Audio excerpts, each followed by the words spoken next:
Binh stood frozen, unable to move. From behind the door, a figure slowly emerged. It was a male student, his face obscured by shadows. Binh could feel the boy's eyes staring intently at him. The student began to walk towards Binh, each step slow but deliberate.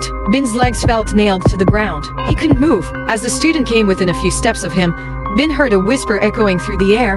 "Please help me." The voice was as cold as ice, sending shivers down Binh's spine. He tried to respond, but his throat felt tight, and no sound came out. The student stopped in front of him, and under the dim hallway light, Binh saw his face clearly. It was pale, with skin as white as wax, lifeless and almost translucent in the faint light. His eyes were hollow, empty, deep like black holes, reflecting no light, only filled with a dark, ominous void. Binh felt dizzy, trying to step back, but his legs wouldn't obey. He knew the student before him wasn't alive, but now his body was paralyzed with fear. He watched helplessly as the boy leaned in and whispered, "Please help me.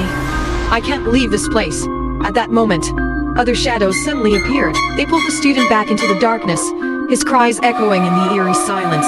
Binh couldn't believe what he was seeing. He was a skeptic who didn't believe in the supernatural, but the events unfolding before him shattered his materialistic view. He couldn't take it anymore. He screamed in terror and collapsed to the floor. Binh woke up to daylight streaming through the window. He found himself lying in a bed, with only a doctor by his side. Confused, Binh looked around and realized he was in a hospital. The doctor explained that he had been found unconscious at school that morning, likely due to overexertion, and just needed to rest and recuperate at home. After being discharged, Binh returned home feeling uneasy. His parents were often away on business trips and rarely at home. Even during his hospital stay, they only called to check on him, too busy to visit. Binh was used to this. He didn't mind much. But what troubled Binh now was the mysterious student he encountered at school that night. The frightening memories lingered in his mind, and he confided in others, but no one at home or school believed his story. They dismissed it as a dream caused by stress and exhaustion. Though no one believed what happened that night, Binh was certain it was real. Since then, he always felt something unusual at school, like an unseen presence watching him. This made him anxious.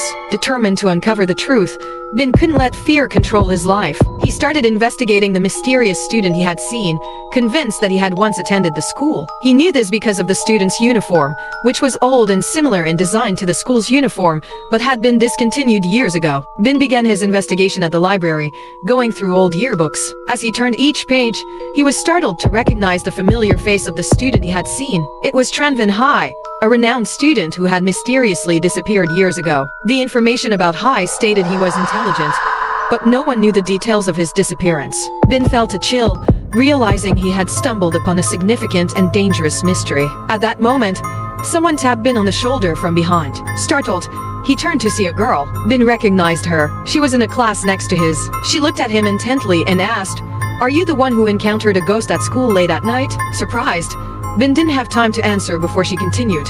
"I'm Kai. I've also experienced strange things at this school. We need to talk. I think we can help each other uncover the truth about Tran Hai and the mysterious occurrences here." Binh, puzzled, asked Kai, "How do you know about Tran Hai?" Kai smiled slightly and explained, "I've been investigating the paranormal activities at the school for a long time. Tran Hai is one of the biggest mysteries. I found records about him in the library, and the stories led me here." Binh was astonished and excited, realizing he wasn't alone in his quest. He nodded, agreeing, "We need to shed light on this. Let's work together." Sharing a common goal, Binh and Kai quickly became friends. During their investigation, they discovered that Hai's desk and locker were still kept in the old school storeroom since his mysterious disappearance had left the police with no leads. One afternoon, after the students had left, Binh and Kai decided to sneak into the storeroom to find more information. The old storeroom, with its damp air and musty smell, gave them the chills. The weak beams from their flashlights made the atmosphere even more eerie.